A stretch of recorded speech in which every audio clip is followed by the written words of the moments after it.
In the name of Allah, the Beneficent, the Merciful. Assalamu alaikum, dear students. We are talking about the applications of IR, NMR, and mass spectrometers. It is our last lecture of the analytical chemistry of Chem 508 6th semester. Applications of IR: identification of functional group and structural elucidation. IR is a good technique for the structural elucidation, and it is taken to be a primary technique for the structural elucidation. Whenever you do research, it is the first way, it is the first method to identify the functional groups in a compound. Usually IR is grouped into two frequency ranges. One is between 4000 to 1500 per centimeter. It is called as a group frequency region, and the second one is 1500 to 400 per centimeter. It is called to be a fingerprints region. Usually group frequency region identifies functional groups present in a compound, while the second one region, which is called to be a fingerprint region, is for the bond present between the two atoms. It is used to identify the bond present. For example, we have given two examples here. Carbonyl stretching frequency of aromatic aldehydes is at 1700 per centimeter. It is called as group frequency region, and this 1700 per centimeter peak is used to identify carbonyl functional group, while CH bending appears at 745 per centimeter and 685 per centimeter, which would fall in fingerprint region. So fingerprint regions are used to identify the bond bending between the two atoms, while the group frequency region is used to identify the functional group present in the organic compounds usually. Identification of substance is easily made depending upon IR spectroscopy. IR spectroscopy used to establish whether given sample of an organic compound is identical with the known one or not. And there are a large number of absorption peaks which appears in IR spectra, and we know that the two compounds cannot have exactly same number and exactly same values of the peaks. So it is a best technique to identify a sample. No two compounds can have exactly same IR spectra. Similarly, if IR spectra of two enantiomer compounds are taken, it is identical in all respects. So IR spectroscopy is not used to distinguish between the enantiomers. Examples of the IR spectra, for example, benzaldehyde. If we take the IR spectra of benzaldehyde, there are following number of peaks. CH stretching peaks for aromatic ring appears at this one frequency wave number. Similarly, CH stretching of aldehydes is at this value. Carbonyl functional group stretching peaks is at 1700. Carbon double bond, carbon stretching of aromatic ring appears at this one value. These are the five identical peaks for the benzaldehyde, and no other compound must have these peaks exactly at these values. So IR spectra will be a characteristic for a compound always. To study the reaction in progress, or reaction progress means whether the reaction is taking place or not.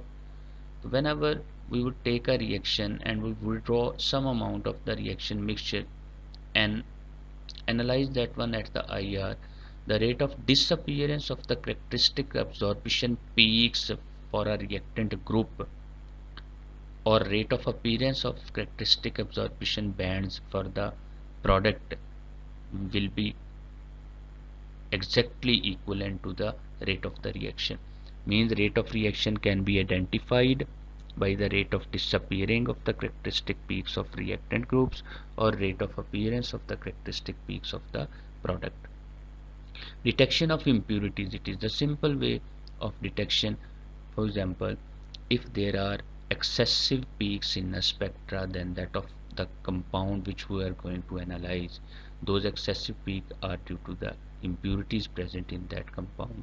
So IR can also be used for the purity determination. Quantitative analysis is amazingly a good technique for making the quantitative analysis. We can determine the substance in a pure form, or we can determine the amount of that substance in a mixture. Characteristic peaks corresponding to the drug substance is chosen, and log I naught over IT of the peaks for standard and test sample. Mean two substances are taken. One will be a standard substance, second one is a test sample, and we would take the log I naught over IT values for these. This is called baseline technique to determine the quantity of the substance. So quantity of substance in a sample can be determined by this method. Protein quantification. Good technique for the quantification of proteins. What do you mean by quantification of protein? We can find out the intrinsic unit of a protein and degree of polymerization in that protein by using IR spectra. Peptide linkages in the protein absorb in mid-IR region. Whenever you measure the peptide linkage in the given protein, intrinsic unit and degree of polymerization can be assessed. For example, if in this given graph we would take the amide 1 frequencies, amide 1 bands for the determination of peptide protein concentration, we can assess the peptide by which a protein is formed, and we may assess the number of peptides in a protein which are combined with, which are polymerized by a peptide linkage in that protein. Blood glucose monitoring. It's a good glucometer. IR radiations passing across the air loops. A glucometer is attached here at the air loop. It is the airpiece which is attached to the air lobe, and it determines the glucose level in the blood region. Why the air lobe is selected for this one purpose? Because there is no bone in the air lobe, and second, it has a relatively lower thickness. So glucometers for the blood glucose monitoring from the outside body, from the ear lobes, are good source for the measurement of blood in the glucose, uh, for measurement of the glucose in the blood of usually for sugar patients. In medical, NMR spectroscopy. NMR spectroscopy has best use in the medical. For example, magnetic resonance imaging is the best technique to make diagnosis. Particularly, it is used for the diagnosis of head. Magnetic resonance microscopy in research settings is used extensively in medical field. It is widely used in biochemical studies, notably in NMR spectroscopy such as proton NMR, carbon 13 NMR, deuterium NMR, phosphorus 31 NMR. These all are used for the biochemical studies. Biochemical information can also be obtained from living tissues, for example, human brain tumor, and it is best technique to determine, to analyze human brain tumor with the technique known as vivomagnetic resonance spectroscopy or chemical shift NMR microscopy. These are the techniques which are used to measure, which are used to diagnose human brain tumors, etc. Structure elucidation. It is one of the best use of NMR spectroscopy. By studying the peaks of NMR spectra, we can determine the structure of many compounds.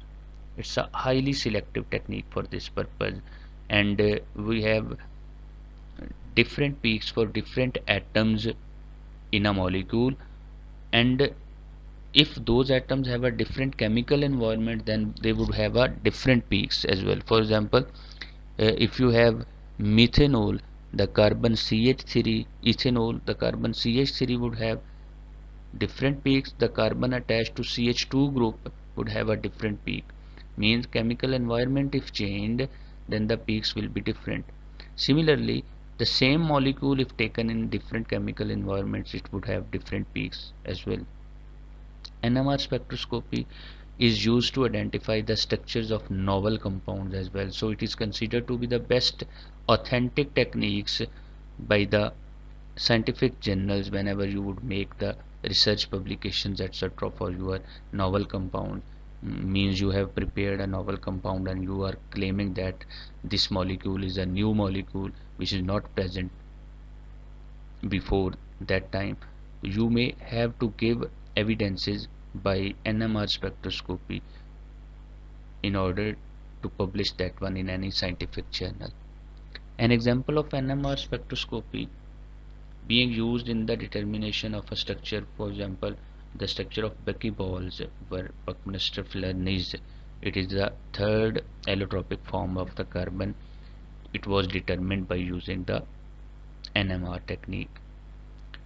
C13 hydrogen proton spectra, it is also called as proton spectra, phosphorus 31 NMR spectra are extensively used in structure elucidation. NMR spectroscopy is the best technique to determine the purity of a compound, and it is also called to be a weight by weight NMR. Means you can find out the weight of a specific substance in a mixture by using NMR technique. It is primarily used for the structure determination. It can also be used for the purity determination, and there are two conditions: structure and molecular weight of the compound. If it is known, you can find the weight by weight amount of that material. The technique requires the use of internal standard, and this internal standard should have two known things. It should be of known purity, and second one, its molecular weight should be higher. Why the molecular weight should be higher? Because it should be accurately weighed and accurate weight should be taken. Relatively few proton, and it should have lower number of proton. Means internal standard should have three properties. It should be of known purity, it should be of high molecular weight, and it should have a relatively low number of protons, so that small number of and clear peaks can be obtained. For example, the best example of this internal standard is 1245 tetrachloro 3 nitrobenzene. Accurately weighed portions of the standard and that of the samples are combined and analyzed. Suitable peaks from the both spectra or both compounds are selected, and this formula, purity is equal to weight of the standard into number of peaks for the hydrogen selected for standard, molecular weight of the sample over weight of the sample, molecular weight of the standard, and number of peaks for hydrogens selected into purity. These are all multiplied to get the purity of a substance. It's a non-destructive testing technique. What do you mean by non-destructive testing technique? Nuclear magnetic resonance is extremely useful for analyzing sample non-destructively. Means the sample does not destructed in this one technique. It can be obtained again. It can be recovered after the examination.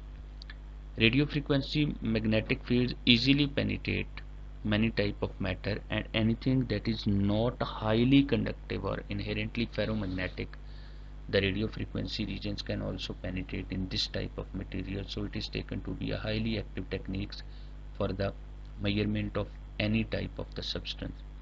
For example, various expensive biological samples, nucleic acid including RNA, DNA, etc., proteins, they can be thoroughly studied for weeks and months without any destruction, etc. The live NMR can continuously be taken for weeks and months for this type of materials, and these materials will not be destructed in this technique. This also makes NMR as a good choice for the analysis of the dangerous as well as rare samples, because it is a non-destructive technique. So for analysis of the dangerous and rare samples, it is the best tool. In petroleum industry, it is used for the data acquisition, and it was proposed in 1950s, but it was used and designed in 1990s. A borehole was drilled in the rocks, sedimentary rocks, and NMR equipment was sent in that one hole. NMR analysis of these boreholes showed the rock porosity, estimated permeability of those rocks, pore fluids were tested, and similarly these instruments were used in low field NMR spectrometers, and they should give the following information about those rocks where these were sent. They can give the volume or porosity or distribution, which is called to be the permeability of the rock. Rock composition can be identified by using this type of NMR. Type and quantity of the fluid hydrocarbons present there in the rocks can be identified. Hydrocarbon producibility can be checked by using this type of NMR techniques. Zero field NMR. The NMR, whenever applied magnetic field is below 1 nanotesla, then the nuclear precision frequencies by the magnetic field will be equal to zero, close to the zero, and indistinguishable. So then J coupling interactions can be studied by this type of magnetic field or NMR spectra, because there is no external magnetic field, and because these frequencies are very low, from 0 to 1000 hertz. So in order to study these frequencies, very sensitive detection is required, and this sensitive detection is done by using sensitive magnetometers and detectors, etc. For zero field NMR. A zero magnetic field environment does not provide any polarization. Hence, the combination of zero field NMR with high polarization schemes that make zero field NMR attractive. It itself does not provide any type of the polarization, so it is combined with that of hyperpolarization and is used. It's called as zero field NMR. Now, the applications of mass spectroscopy, isotope dating and tracing. We know this one. We can find the isotope composition by using a mass spectrometry, and because these isotope compositions are much lower, so this a very good type of sensitive instruments, sensitive mass spectrometers are required for this one purpose. We can find the amount of the isotopes in an element, how much, for example, how much protium is there, deuterium is there, and tritium are there. The three isotopes of hydrogen can be identified and their mass compositions can be taken. These instruments sometimes referred to as isotope ratio mass spectrometers, and these are represented by IRMS spectrometers. Single magnet to bend a beam of ionized. We have taken the detailed procedure for the isotope dating, in which a sample is ionized, then that sample is accelerated, and then it is bent at a magnetic field, and the bending is directly proportional to the Amovery values of those materials.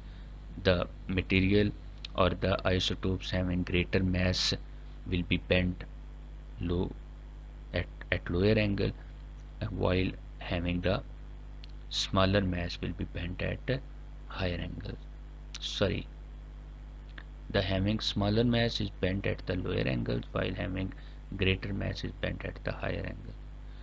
So isotopes can be determined by this one method. A fast online analysis of deuterium contents of the water, and for this purpose we use the flowing afterglow mass spectrometer. From the flowing water you can determine the deuterium percentage by using this mass spectrometer. The most sensitive and accurate mass spectrometer for this purpose, accelerator mass spectrometer, can also be used for this one purpose, because it provides ultimate sensitivity, capable of measuring individual atoms and measuring nuclides with a dynamic range of 10 to the power 15 relative to the major stable isotope.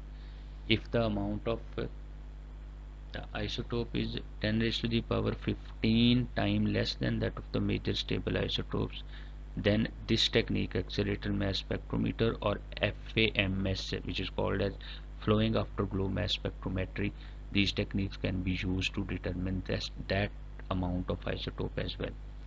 Some isotopic ratios are used to determine the age of materials. For example, carbon dating is much more important. We can measure the or identify the age of fossils by this carbon dating. Actually, in this carbon dating, you find out the C14 over C12 ratios, and this ratio will give you the age of that fossil materials found. Measurement of gases in solution. It is membrane introduction mass spectrometry. Actually, the membrane causes the gas to evolve from the solution, and that is measured at the mass spectrometry. So it is combined with that of isotope ratio mass spectrometer with the reaction chamber or cell separated by a gas permeable membrane. From that gas permeable membrane, only the gas from the solution or sample cell is leaked, which is sensed or detected by the mass spectrometer. This method allows the study of the gases as they evolve in the solution. This method has been extensively used for the study of the production of oxygen by photosystems too. Means the gas produced will pass through the gas permeable membrane and it will be detected by the mass spectrometer. Trace gas analysis. Several techniques use ion created in dedicated ion source injected into a flow tube. Means ions are created in an ion source. Those ions then shifted towards the flow tube.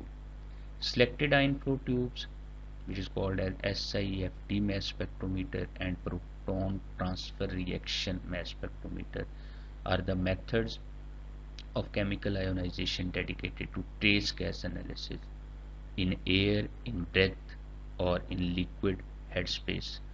In this type of materials to analyze the gas, we use SIFT mass spectrometer and PTR mass spectrometer for the analysis of gas in breath, in air, or in liquid headspace. They take less and defined reaction time, and here calculations of analyte concentration are made from the known reaction kinetics without the need of any internal standard or calibration. So amount of gases can be determined without use of any internal standard and calibration, and it is a best method, less time consuming method for the detection of gases in breath, in air, or in liquid headspace. Another techniques with applications in trace gas analysis field is secondary electron spray ionization, and it is actually the type of ESI, electron spray ionization is a good technique used for the ionization in case of mass spectrometry. SESI, secondary electron spray ionization, consists of an electron spray plum of pure acidified solvent that interacts with neutral vapor. Actually, an electron spray is produced and it is mixed with that of the neutral vapors. The vapors are get ionized due to that electron spray or ions which are mixed with, and these ions formed will be then analyzed on the mass spectrometry. One advantage of this approach is that it is compatible with most ESI MS systems. SESI, secondary electron spray ionization, is compatible with electron spray ionization MS system. So it is a good technique, advanced technique, and it is compatible with that of the known one. So it is taken to be a good technique. Pharmacokinetics. Often complex nature of matrix is studied here. For example, you are talking about the blood or urine analysis. So high sensitivity is required, low doses are required, and a long time point data is required. The most common instrumentation used in this application is LCMS is used here. Liquid chromatography assembled with that of mass spectrometer.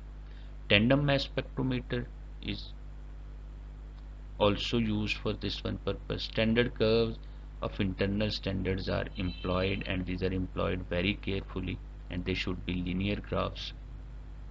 Much attention is paid to the linearity of the standard curve. Standard curve should be fully linear, and however it is common to use the curve fitting with more complex functions, such as sometimes the materials does not give a linear plot for the higher concentration ranges. So for this purpose, complex functions and quadratics are assembled with that of the material to give a good response and to give a linear graph or straight line. There is currently considerable interest in the use of very high sensitivity mass spectrometer microdosing studies. For example, for microdosing studies means you are taking the very small amount of the materials, so you require a very sensitive mass spectrometer for this purpose. Secondary electron spray ionization is a powerful technique for this purpose. You can use it to monitor the drug kinetics via breath analysis. Because breath is naturally produced, several data points can be readily collected for this one purpose. This allows for the number of collected data points to be greatly increased. In humans, SESI, secondary electron spray ionization mass spectrometer, are considered non-invasive analysis for the breath, and they can help us to study the kinetics of the drugs on personalized level. Protein characterization. Mass spectrometry is an important method for the characterization of sequencing of protein. Means you can find the protein sequence with which peptides a protein is formed. The two primary methods for the ionization of whole proteins are electron spray ionization and matrix assisted laser desorption ionization. It is a good technique for the ionization, and it is the most modern technique, which is called as MALDI. In keeping with the performance and mass range of available mass spectrometers, following approaches are used for the characterization of a protein. The first one approach is the proteins are ionized either by ESI or MALDI. One of the technique will be used for the ionization and sent to the mass analyzer. This approach is referred to as top-down strategy for the protein analysis. It is limited due to the low throughput signals. Protein studies throughput is little bit lower, so it is not a good technique in that purpose. In second, proteins are enzymatically digested. For example, for the digestion of enzyme, you use proteases such that trypsin or pepsin, etc., and these are digested in solution or gel form and separated by electrophoretic separation.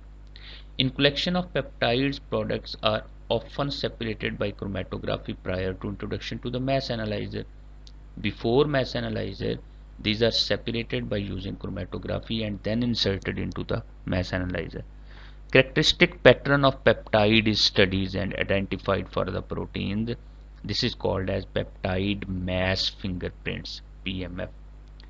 If the identification is performed using the sequence data determined in tandem mass spectrometer analysis, it is called as de novo peptide sequence. Peptide mass fingerprints, if are worked at tandem mass spectrometry, will be called as de novo peptide sequencing. These procedures of protein analysis are also referred to as the bottom-up approach. The first one was top-down approach. It is called as bottom-up approach, and a third, which is just beginning, is called as intermediate approach, and it is called as middle-down approach as well. It involves analyzing proteolytic peptides that are larger than the typical tryptic peptides. Space explorations.